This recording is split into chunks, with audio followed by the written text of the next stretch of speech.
One of the great things about Cave Story is its many different levels and environments to see and visit, and with so many different enemies that live within them. Every environment truly feels like its own little world within the island, and one of the best things to come out of the Nicalis ports of the game are the addition of extra levels being added as unlockables. These unlockable levels are known as the challenge levels in the ports, and they're all such wonderful levels. Today, we'll be talking about these levels and a bit of history and fun behind them, but before talking about all the challenge levels, let's talk a bit about their origins going all the way back to the freeware version of the game. Okay, I lied. Before we jump right into the levels, I'd like to start off by giving a massive spoiler warning. We can't exactly talk about these levels without diving into deep spoilers, and it's recently come to my attention that my videos are being watched by newcomers to the game, so for those new to the community, welcome! But please finish and enjoy Cave Story's best ending before watching this video. Have fun! Okay, with a spoiler warning out of the way, let's begin with the very first challenge level, the Bloodstained Sanctuary. For those who don't know, if you collected the 290 counter in the freeware version of the game, your playthrough of the Bloodstained Sanctuary was timed, and your final time was saved onto the game's main menu. This idea of playing challenging levels and being timed for it was actually added to Cave Story after Pixel was told by one of his friends to add something to the game after it was completed. Thus, the Sanctuary time attack was born. This served as a basis for all the challenge levels, and the time attack version of the Sanctuary time attack was added as an official mode by Nicalis in their ports of the game. The level even gave a cute little bonus in the form of a cursor change depending on the times you got. If you completed the level between 5 to 6 minutes, Curly Brace would be your cursor and Running Hell would play on the main menu. Beat it in 4 to 5 minutes and you'd unlock the Toriko cursor with Toriko's theme being played in the background. This is actually the only way you can officially hear Toriko's theme in the freeware version of the game. Similarly, if beaten in 3 to 4 minutes, King would become the cursor and White would play, often known as King's theme. Like Toriko's theme, this is the only official way you can hear the song being played in-game. And finally, if you're an absolute madman who can complete the Bloodstained Sanctuary in under 3 minutes, Sue would become the cursor and Safety would begin to play as the menu music. Outside of the origin story, however, there isn't too much to talk about for Sanctuary Time Attack other than the fact that speedruns for this level are incredible.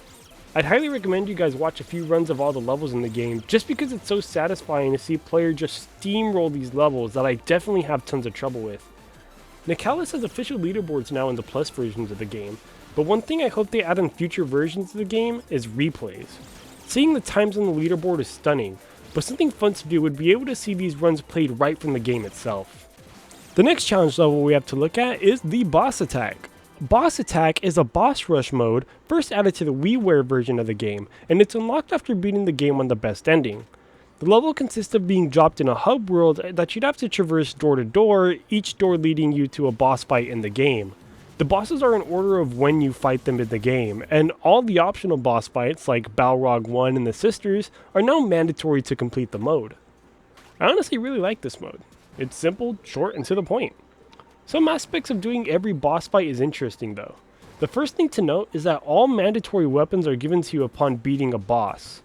These weapons include the Fireball after defeating Igor, and the Blade after defeating Rabid Toriko. After those weapons, you have to find every weapon outside of that, but they aren't exactly hidden. Each weapon is in a chest, usually next to the boss doors that they correlate to when you fight them in the story. For example, before fighting Igor, you can find the missile launcher in a chest, as you could find the missile launcher before fighting Igor in the story. An exception for the chest are traded weapons. Traded weapons are now locked behind a conversation with Cthulhu. Cthulhu are sprinkled throughout the hub world and they must be talked to when it comes to trading weapons. For example, if you want the snake, you must give Cthulhu the Fireball and the Polar Star to do so. Outside of this, it serves as a normal challenge level, with the main challenge, for me anyways, is having to take on every boss fight without dying once. This sounds fun, but once I hit the core fight, I feel way too demotivated to continue if I die. Alright, let's move on to the Wind Fortress. This level is single-handedly why I wanted to make this video. The Wind Fortress is a challenge level that was actually a level from Cave Story's beta. It was designed and finished by Pixel himself, but was dropped from the final game due to the themes of the level being so dark. For those who don't know, Wind Fortress consists of, quote, having to save Curly from being captured.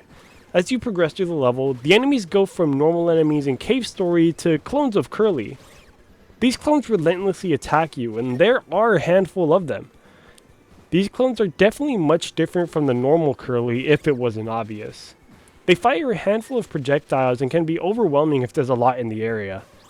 After progressing through the level, you finally make it to the laboratory where you have to fight a boss called the G-Clone.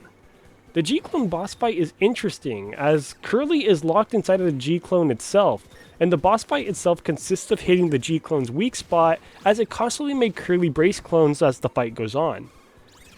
As much as it is an annoying fight, it's also incredibly short and a pretty fun one for being so annoying.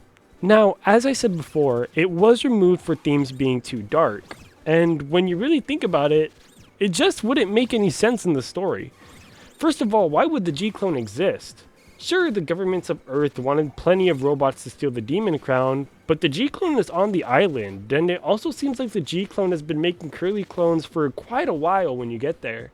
It's incredibly eerie, but definitely could have been neat to see properly fit into the story. Oh, and one more thing, a small error on the 3DS eShop version of Cave Story makes this boss strangely be called the G-Clone 8.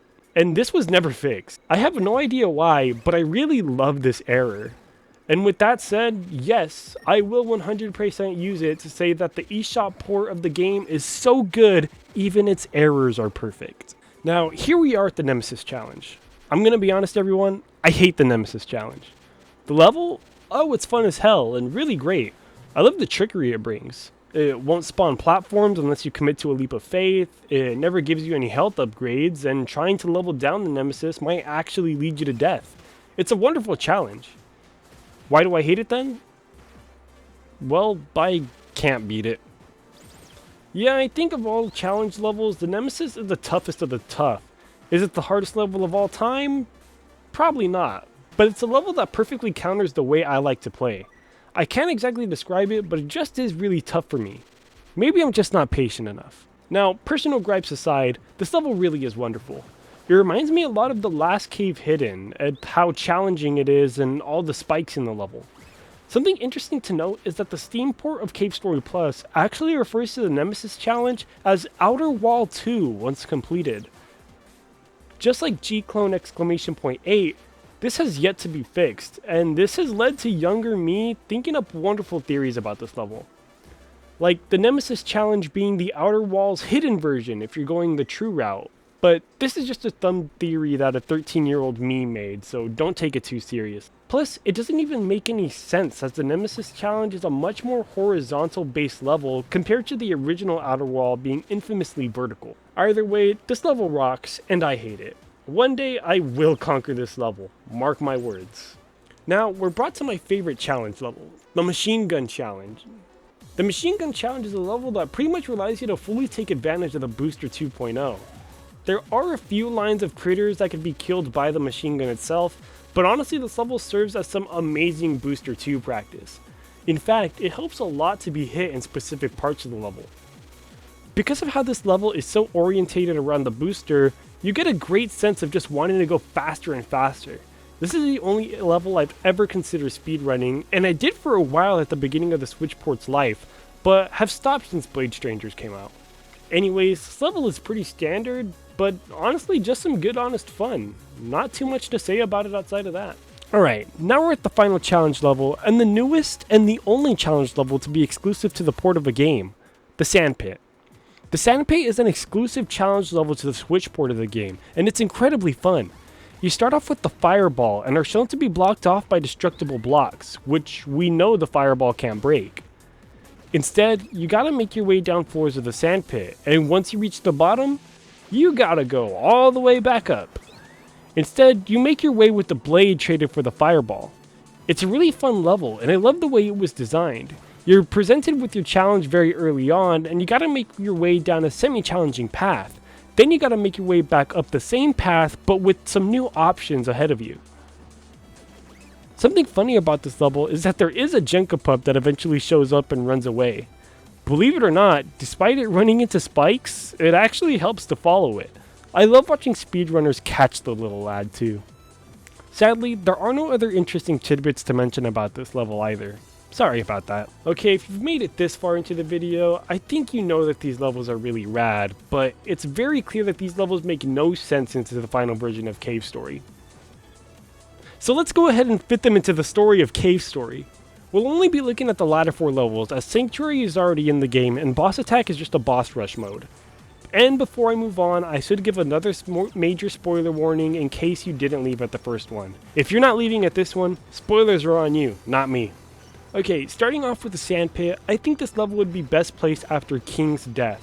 King, as we all know, is a pretty stubborn character, and I think if this level were in the game, it wouldn't be too far-fetched to see King's spirit put Quote through a trial before giving him the blade. That trial being the Sandpit. Upon completing it, you'd then be taken to Balrog and Misery, waiting to take you to the Labyrinth, and the game continues normal from there. Moving on to the next level, we have the Machine Gun Challenge. Now, hear me out with this one, because no matter what I say, this level will not fit in well, but I'm going to try. I think the Machine Gun Challenge would fit best after Last Cave 2, but before Balcony plays out. After completing Last Cave, I think we could cut to Curly somewhere. We gotta take her to some new door in the area that leads to the Machine Gun Challenge, and then I think the Machine Gun Challenge will then lead us to the outer wall. Once she makes it to the outer wall though, then you go back to Quote and play the game all the way from Balcony to defeating the Undead Core. Once you make it out of the Falling Throne Room, you get taken back to a sequence with Curly. With Curly, you must go down the outer wall where Professor Booster and Kazuma are next to the dragon. Talking to Booster will have Professor Booster give Curly the Booster version 0.8. Once obtained, we must go to a safely returned Mr. Little, and he gives Curly the Nemesis after trading the machine gun. And then, that's when the island begins to fall apart for Curly. Upon leaving Mr. Little's house, you're taken to a destroyed outer wall, aka Outer Wall 2 from the Nemesis challenge. Where does the Nemesis challenge lead Curly? To the Bloodstained Sanctuary, of course! Then we finally have an answer to how the hell Curly ended up there. And then of course you might be thinking that I forgot to mention the Wind Fortress. And I didn't. I just simply added it at the end because I feel like it would be the most interesting to talk about. So as for the infamous Wind Fortress, I think it best be placed after collecting the spur. Immediately after collecting the spur, you continue your way to Arthur's house, and after collecting the Booster 2 from Professor Booster, he'll tell you to head to the Bushlands to destroy a robot that him and his team were meant to deactivate while on their trip to research the island. This robot being the G-Clone. After saving Curly, she asks you if you are throwing a party. However, I think it makes sense for Curly to immediately pass out shortly after saying that, as I assume being used to make clones of yourself is a pretty tiring process. You then take Curly to the Cthulhu bed in the plantation yourself, and then are told to come back after she wakes up. After waking up, it's revealed that the G-Clone process made Curly lose her memories again, and the plantation segment plays out normal from there. And okay, well, that's the end of my little fun idea. I felt that it would be fun to mention that for this video. It's not meant to be taken seriously, and I felt like maybe doing something a little fun for this video. I hope you guys enjoyed that, and I also hope you guys enjoyed this whole video. Until my next one, Nerdieo is out.